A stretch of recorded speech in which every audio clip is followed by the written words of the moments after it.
What's an experience you shared with a friend where you both silently agreed to never speak of it again?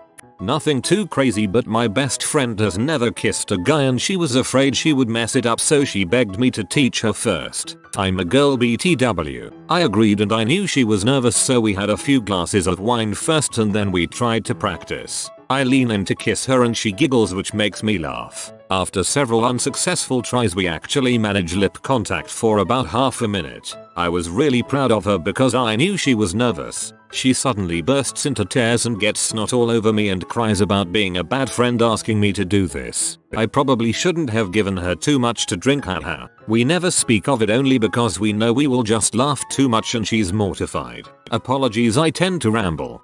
You were supposed to make her more comfortable by taking your shirt off. A buddy of mine was driving with me as a passenger. We went down the road near his house along the lake when we says check her out, a woman in a bikini was going down for a swim. What an ass. He slowed down so I could roll down the window and do a cat call. We were stupid 17-year-olds. I was leaning out the window yelling, "Who baby? Nice ass." She turned around. It was his mom.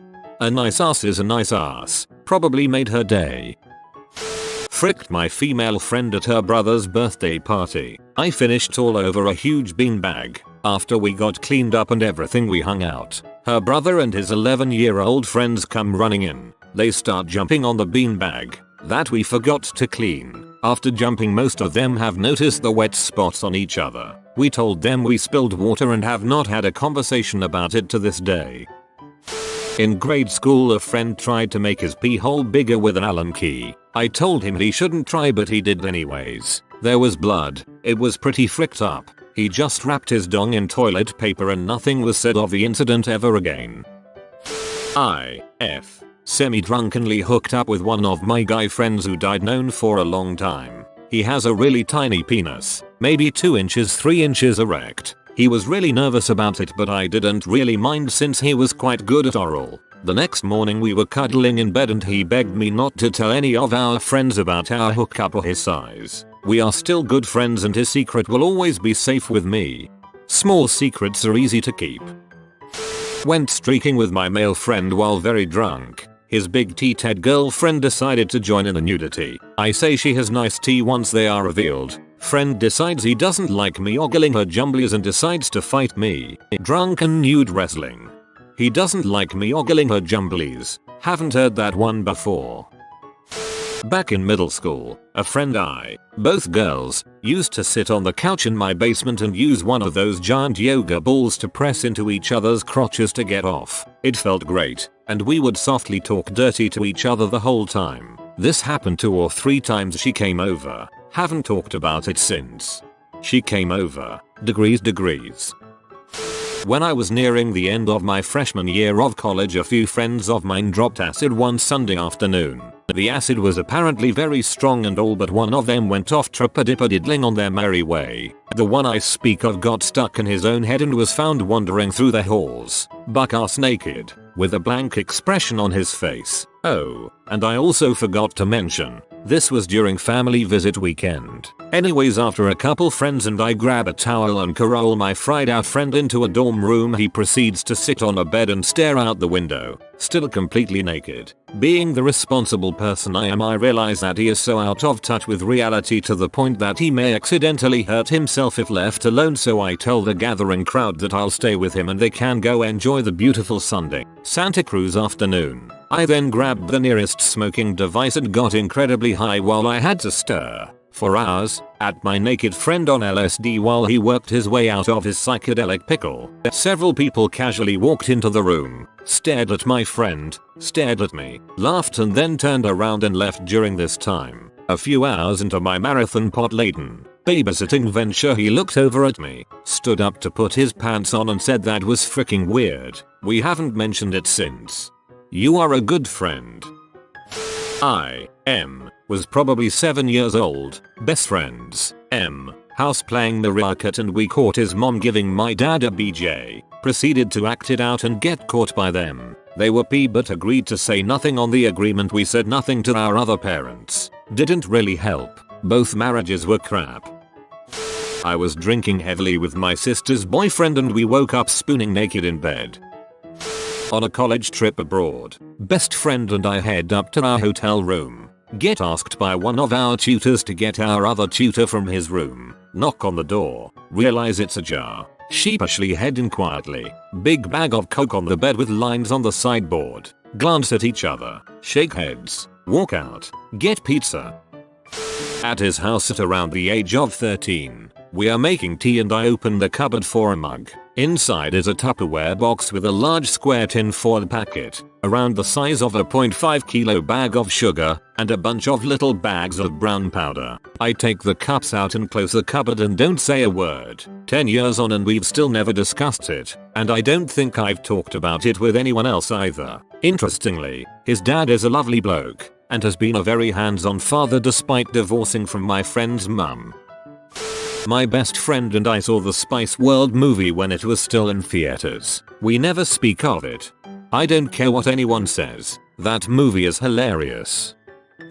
My best friend's husband hit on me a month before the wedding. We had all been drinking that night. He was wasted and I was slightly tipsy but fully aware. I told him off and told him if I ever found out he tried that with another girl I'd rip his appendage off. I was maid of honor at the wedding and I never told her. I thought about it but they had already bought a house together. The wedding was set and she was so dang happy. I put it out of my mind and pretended it never happened. And I'm glad I did. They were married for 5 years before she got brain cancer and died, leaving behind a daughter. He was the most doting husband during the 7 months she wasted away and is truly an amazing father. He's remarried now and the most loyal man I have ever met. If I had taken his one idiot move as the basis for his life I could quite possibly have ruined a lot for him and for her. I wasn't sure if I was doing the right thing at the time but now I know it was definitely the best thing to do.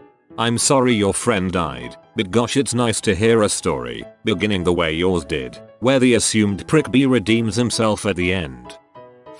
Had a drunken 5-way with my roommate, his girlfriend, and another couple, 3 guys 2 girls. We all ended up blacking out and only had vague memories of strip poker and awkwardness in the morning. Until we found the video. We all decided to delete the video and never talk about it ever again. The next month was very quiet. Tequila does the same thing to me, but I have fewer friends. We made napalm in our backyard. Styrofoam and gasoline for the kids on here who wanna try it for themselves. In 7th grade my best friend and I were playing basketball at the park. I had to crap so bad but the closest toilet was across the street so I stopped crap and pulled my shorts away from my body and the crap fell without touching my shorts. We walked away casually and no one saw. I'm gonna get cool story broed for this, but a few years ago I was at a party and had gone with a long-time female friend. All was well at first, but as the night went on we both had a bit too much to drink. Her boyfriend of over 2 years had suddenly dumped her by text, and I had just found out my girlfriend had cheated on me. I say this because we both were dancing, and we were both buzzed and emotionally unstable. As a joke she grinds into me, laughing as she does it, but I start getting aroused and grind back. I suddenly realize what I'm doing and back off, but her face is red and she's visibly aroused. She pulls me into the bathroom and we proceed to have sex. Not super hot lustful pee sex, but we both climax together, make out for a few minutes, then we both duck out, saying I had to hold her hair as she puked. The hostess, a mutual friend, offered us to stay the night, which we took her up on. She passed out. I was having a freaking heart attack. We were buzzed. What if she freaks out?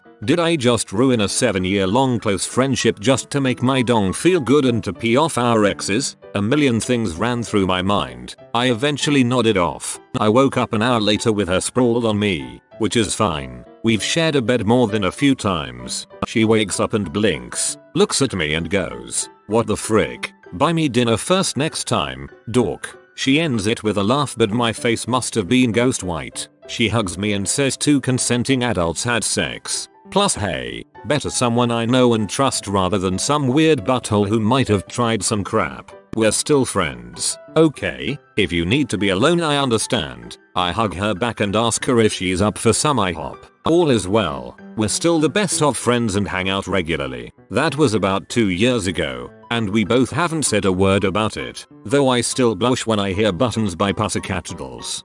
Age of Empires. Oh frick yes dude. Good choice. I had to make a throwaway just for this. When I was about 4 years old or so, I had a best friend whose name shall not be disclosed. We will call him Tom. Tom and I lived in the same neighborhood, so we had plenty of opportunities to stay over at each other's houses while our mothers jibber-jabbered in the next room. When we were at my house, we played in the basement, which was outfitted as a playroom, with trains and Legos and all sorts of fun things, like markers. So he and I are downstairs in the playroom, and he decides that he's done playing with the trains. So he picks up an orange marker. We didn't have paper, so he finds this felt dartboard and colors on the white cardboard backing. I want to get along with him, so I do the same, choosing a green marker. Well, he soon gets bored with this as well, but he thinks the colors would look cooler if the lights were out. So he waddles up to the light switch, climbs on top of the toy chest, and turns off the lights. The colors do indeed look cooler. Of course, coloring is only so much fun when one is full of chocolate milk. So we both get up and walk over to where we'd tossed our socks earlier. I don't remember why we took off our socks, but it must have been something they said because we immediately pee all over them. Our socks were soon thoroughly soaked with our urine. This gave Tom an idea. He looked down at his mini member and thought to himself, know what, it'd look really cool if it were orange at least. I assume he thought that because he then started coloring his penis orange. Maybe he just wanted a better tan. And of course Tom is absolutely right. It does look cooler, but you know what's cooler than orange? Green. Green is much cooler than orange. So I color my own wrinkle Van Willy green. Cue our Catholic mothers. Tom's mother is absolutely horrified. At least, that's what my own mother tells me. To be honest, I don't remember much after coloring the felt dartboard. My own mother, thankfully, I guess, took a much more humorous approach. She thought it was hysterical. Anyway, they took us upstairs to the bathroom and made us wash our little dongs in the bathtub while my mother washed and dried our socks. After that, Tom and his mom went home. I've never heard anything about that incident from anybody aside from my mother, and vague memories are my only assurance that the story is true. In any case, neither Tom nor I have ever spoken of it, nor will I ever, except to my fiance, because if I don't, my mother will. This is amazing. I saved him from killing himself, and he made me stop thinking about suicide as well. Me and my friends watched Fight Club. We never talk about it. You broke the first rule of Fight Club. Freshman year in college. Stupid drunk at ex's Halloween party. Few good friends show up, thinking it was a random party. Got so trashed I passed out, only to wake up and chug a bottle of gin. Vomited off Blackany. Blacked out. Woke up in my dorm bed completely naked with one of my buddies. That sucker puked in my Letterman. I'd love to say it, but I agreed that I'd never speak of it again. Finally, one freaking person that can actually keep a secret. When I was 15, my friend Gerald was staying over for the weekend. It was the typical Friday night. We were up playing video games on my N64, shooting the crap, and watching random horror movies at a low volume with the dialogue replaced with our own snarky narration while he browsed the net on my computer. This would be rude ordinarily, but he didn't have a computer or the internet at his home, and it was an opportunity to get him some exposure to both. We were playing Gauntlet Legends when he paused the game and looked at me. Dude, your arm's bleeding. I must have gotten myself on a tree while I was dirt biking. It's nothing. I'm fine. Now let's kill some dwarfs. We started up again, but I could see him looking at my arm every few minutes out of the corner of my eye. He paused the game again, dropped the controller between his knees. So, if you don't tell me what's actually wrong, I'm waking up your mom. I'm fine. Dude, cut the crap. When you got up to grab a drink, your sleeve pulled up and I saw him. I sat there for a bit, closed my eyes and sighed. He knew, so there was no point in hiding it or keeping up the charade. He lifted my sleeve as I sat there and hung my head quietly, then backed away in hushed silence. When I looked up to make eye contact, his eyes were rimmed with tears. Why would you do that to yourself, man? Those aren't clean lines. You carved them with something. It's complicated. Then freaking uncomplicated for me. So I told him the truth. I was deeply depressed. My family was disintegrating, and it was the only way to get that kind of bottled emotional pain out of my system. I was halfway through explaining myself when he wrapped his arms around me and hugged the breath out of me. "I love you, Snap Jackal. Not in a gay way. You're my best friend and you're like a brother to me. I'm there for you, man. Just don't do this again. Alright, I won't tell anyone, but you'd better fricking promise me you'll call me the next time it gets that bad." The rest of the night was understandably strained. No matter how we tried to forget it all, the elephant was still in the room. We never spoke about it again. He did his best to pretend nothing had happened the next day and would flat out not acknowledge my wounds. I taught a friend how to use a vibrator when she was spending the night with me. That one time we tried blowjobs. Choo choo. 6th grade, outdoor school. Him and I ate a lot of pudding. A crap load of pudding. That night we both book it to the bathroom almost crapping our pants. We get to the toilets and just let it rip and holy crap did we crap. We're sitting in adjacent stalls and we're just laughing our asses off at the sound of each other's crap. Think fire hoses. Haha, good crap. We decided to never speak about that again, but really it's not that bad. Pretty dang funny. While living in a DC row house that had been built in the 1890s, we both saw something. He says it was a ghost. I saw a thin red line like a laser beam from floor to ceiling track across the room and stop in front of the television, then poof. He saw a brown-haired lady come in and scowl at him, then leave through the ceiling. He never came to my place again. Me and my friend were both maybe 8 or 9 and we were watching pee in his basement. He says, "This might seem weird, but when I watch pee or see a hot girl my penis gets real hard and bigger." I say, having knowledge of this for some reason. "Your penis gets hard so it will fit into a vagina. A soft one would probably just mush to the side." I pretty much gave my friend the talk cause his dad never did, or never got the chance because he died when we were 12. These numbers don't add up. You have been visited by the hamster of joy. Comment: I like chicken to live a happy and full of joy like the joy hamster life. If you are new to the channel, you can subscribe. I publish new videos every day. Until then, check another video, or don't. Either way, have a great day you magnificent people.